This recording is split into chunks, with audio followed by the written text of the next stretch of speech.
Welcome friends to another r/entitled parents video. If you hate over-entitlement as much as we do, make sure you join us by hitting the like and subscribe buttons down below. That said, our first story of the day is by Cross52. Entitled Mother is upset at me because I'm apparently cooler than her son? This one takes place when I was around 16. The logic surrounding this one always was a mystery because, quite frankly, I see myself as a regular dude, but meh. The cast is me as Cross, the lovely nickname that I use, Zoe, my best friend from high school, Corey, another best friend from high school, Mark, entitled kid, Karen, entitled mother, and Corey's mom. So this occurred around my summer break. I was just chilling one day on the couch when Corey, a good pal of mine from high school, comes over. What we did that day wasn't important, but the main thing is that before he left, he asked me if I could sleep over at his place for a few days, along with Zoe. My stepdad, just dad since you know, close as real father and son, said that's perfectly fine, just as long as I don't cause trouble. You know, just a parent watching out for his teenager. My mom was a little reluctant at first as she didn't want her precious baby to be away from mommy, but my dad just told her that I'm not a kid and that he trusts Corey's parents. My parents are good friends with Corey since I've known that guy since I was like 10. My mom relented in the end. My mother's a different can of worms that might be opened at a later time. The next morning, Corey's mom picked me up from my house along with Zoe. An unfamiliar face is Mark, who's Corey's cousin, and the entitled kid of this story. We went to Corey's place and then did a bunch of regular teenage stuff. Now I don't know if it was the oh-so-obvious signs poking out, but I got the distinct impression that Mark didn't like me. For example, we were at a convenience store and buying a bunch of snacks and whatnot. I offered to pay for everything, it was like $15 total. Mark scoffed and said he could easily pay for all that and that I didn't have to show off how rich I was, which earned him a shut up from Corey.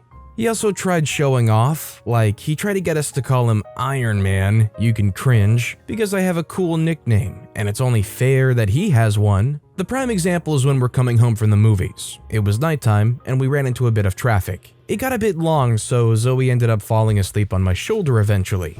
I didn't really care, since she was tired and it's not really something I considered a romantical gesture. I at one point noticed that Mark, however, who was sitting at the front, was glaring at me. He turned away the minute I saw him though.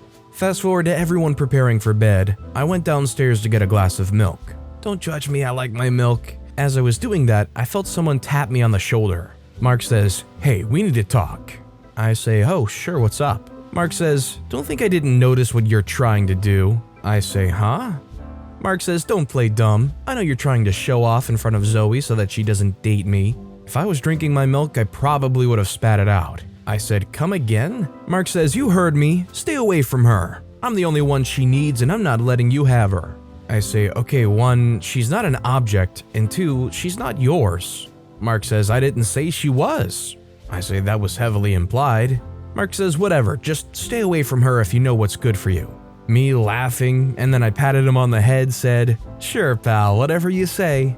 He huffed and then stomped upstairs. I just rolled my eyes and finished off my milk. When I went up to Corey's room, I was sleeping in a sleeping bag on his floor, he asked me this. "Hey Cross, I saw my cousin come up the stairs earlier. He seemed pissed when he went in the guest room. Something happened?" I say, "Oh, nothing, just regular teenage crushes, I guess." He looked at me confused and I told him what happened downstairs. He rolled his eyes and said he'll talk to Mark about it.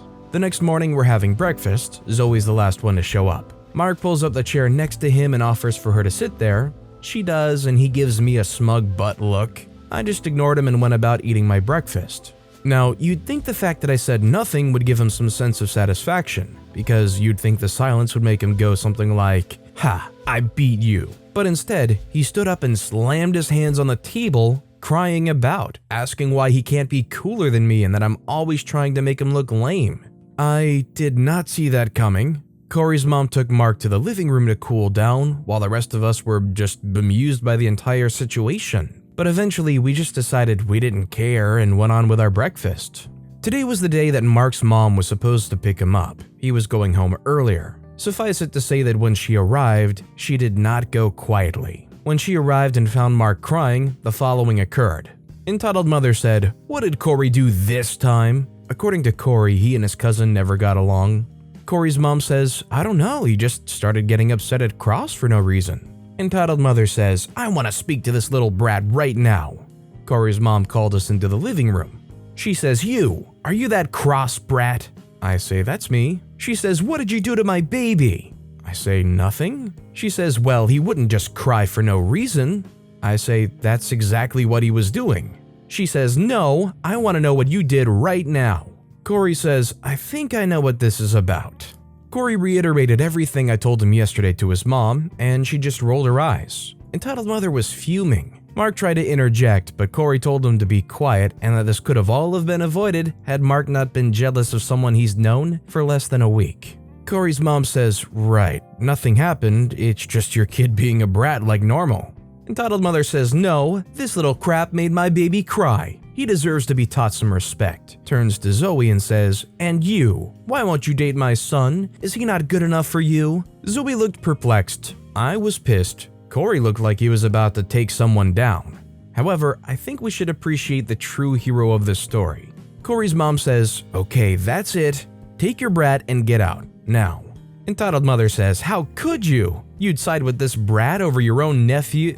Corey's mom jumps in, "Shut the freak up."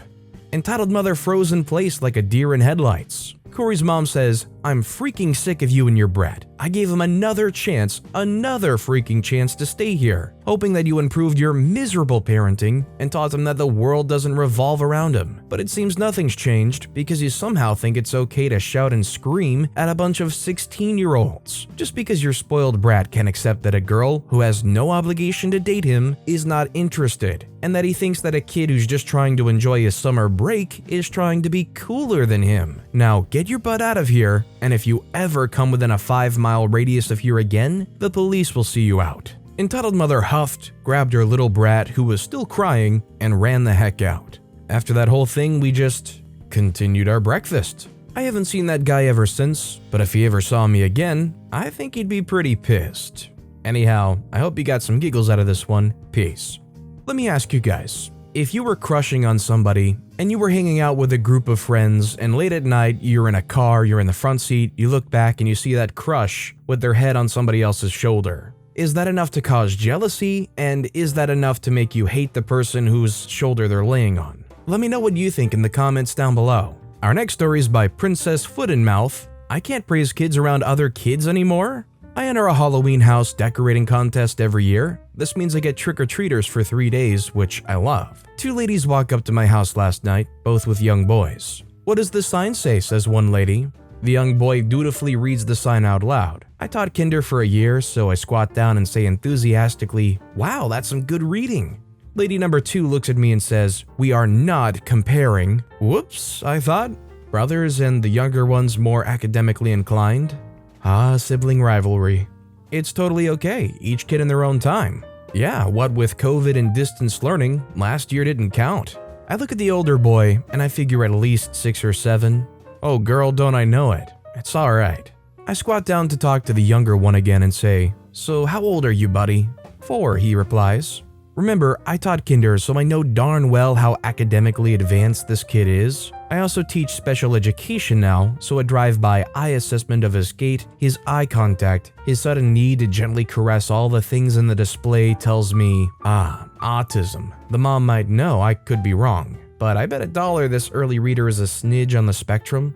I begin to praise him, feeling a deep sense of sympathy for possible future struggles. Dang, buddy, that's amazing. Gonna go to kindergarten next year? That's so exciting. "We are not comparing," lady number 2 repeats. Jesus, lady, I get it, but seriously, back up off it. She glares at me and stomps off. That's when I realize neither of these women or boys are in any way related. We're all just strangers. So I'm apparently the jerk for praising a kid near another kid. I'm all for participation awards. Effort needs to be rewarded just as much as achievement, but participation awards are not meant to replace acknowledgement of individual achievement. I acknowledged your kid's struggles. Sorry if that's all you get to satisfy your insecurities that you're projecting now onto your child. I've also got a pretty good idea of what kind of relationship you and your child are going to have with their teachers. FYI, teachers hate your kind of parenting. Overbearing, aggressive, insistent excuses are the bane of my existence.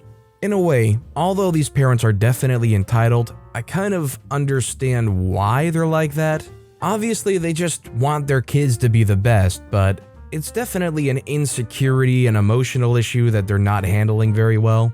It's definitely disappointing that they take a personal mental issue, more or less, and try to project it on somebody else as being their fault. OP wasn't comparing anybody to anybody, they were giving the kid props for being able to read. Our next story is by Listarchi Poro, entitled Uncle and Aunt Get Mad at Me When I Ask Them to Stop Raiding My Pantry Every Time They Visit.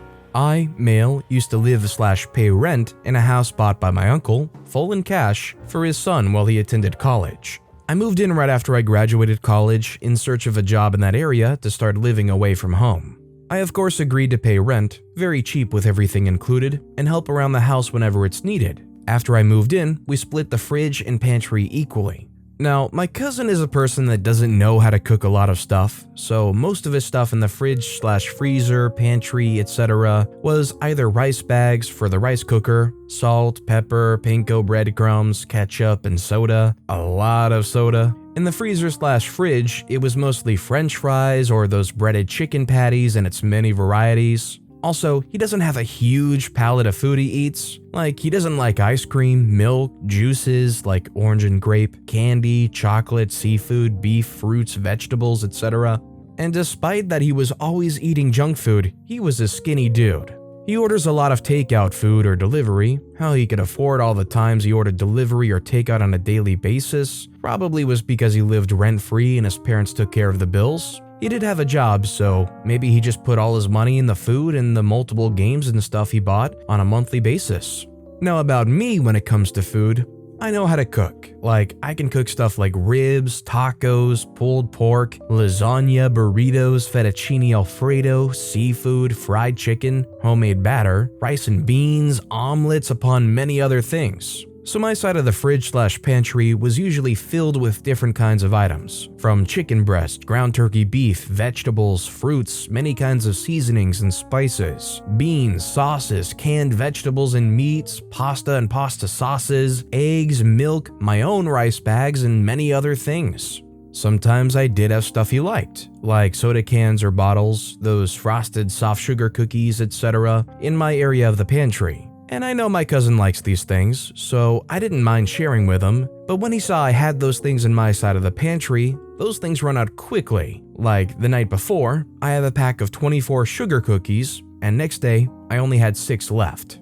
And the same thing goes for the packs of soda. I went from a 24 pack to like a 12 pack overnight. Again, how he remains skinny is a mystery to me. I did confront him multiple times about it, and since it wasn't stopping, I had to resort to put all the things I know he likes, if I ever bought it, in my room closet. Now, since this was my uncle's, his parents' house, they would come to visit quite often, maybe like every 3 to 4 months. And I like being a good host or showing gratitude for letting me stay. I usually made dinner for them so they have something to eat when they arrive. I even go to the length to prepare a meal that will be okay according to their diet and lifestyle, even if it cost me a little more to get the items. And of course, they're thankful for me preparing them dinner. Now, the problem started about the 3rd time they visited.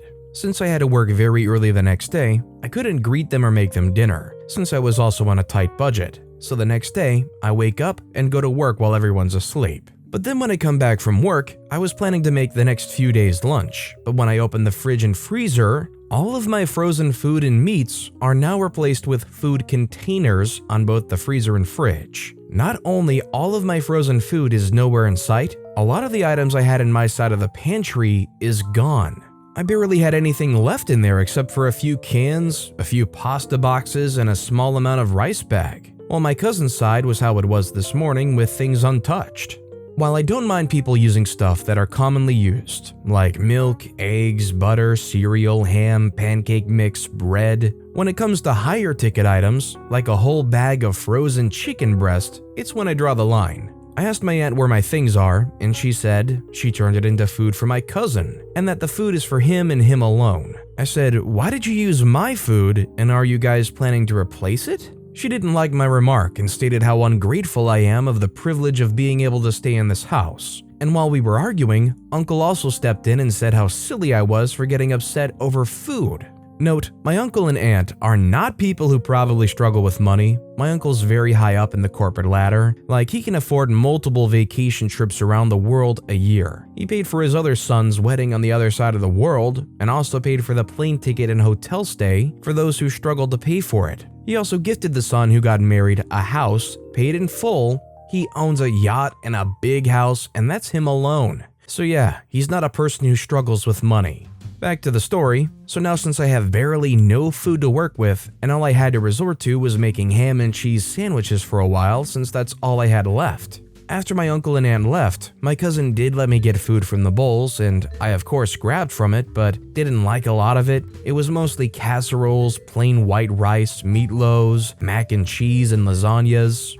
And yes, these are good foods, don't get me wrong, when done right. But in my opinion, these didn't have any flavor or lacked any taste. Imagine eating a seasonless meatloaf, cause that's how my cousin likes it. So the next time they came, they did the same thing. I again confronted them about taking my food and we argued again. I tried to tell my parents, since one of them's the sibling of them, and my uncle and aunt weren't listening to me. They talked to them and nothing came of it. This kept happening even when I told them that my savings take a huge hit cause now I have to restock my pantry again, and kept saying as it was I being disrespectful to them. They even mocked me several times on how I wasn't letting them touch or use my food, to the point that they passive-aggressively say how much of a trouble they had to go through to stop at the local market to buy food, so they can eat, since I wasn't allowing them to eat from my stash. Again, I didn't have any trouble of them using my food and all, but if it was something that had a high ticket price like meats and seafood, I would have liked for them to replace it. I knew if I kept living there, this is going to be a regular occurrence, so I had enough. The next few months I went job searching and managed to find a job far away from the area in which the house resided, which meant I had to move out. I informed my cousin that I was terminating my lease with his parents, and well, he got sad that I was leaving, but he understood why I was leaving. I then moved into my new place and sure, I struggled a bit in the beginning, but thanks to saving me money and a pitch in from my own parents, I'm now a proud owner of the apartment that I call home. I mean, yeah, every time they come out, if they're using $50 to $100+ of your food that you paid for out of pocket, and they just storm through everything you have and you have to restock all of it, that's a huge pain in the butt. Like anybody basically imagining their fridge. A relative comes and overnight they just wreck it, eat all of the important stuff, and leave you with scraps. It would be pretty frustrating, right?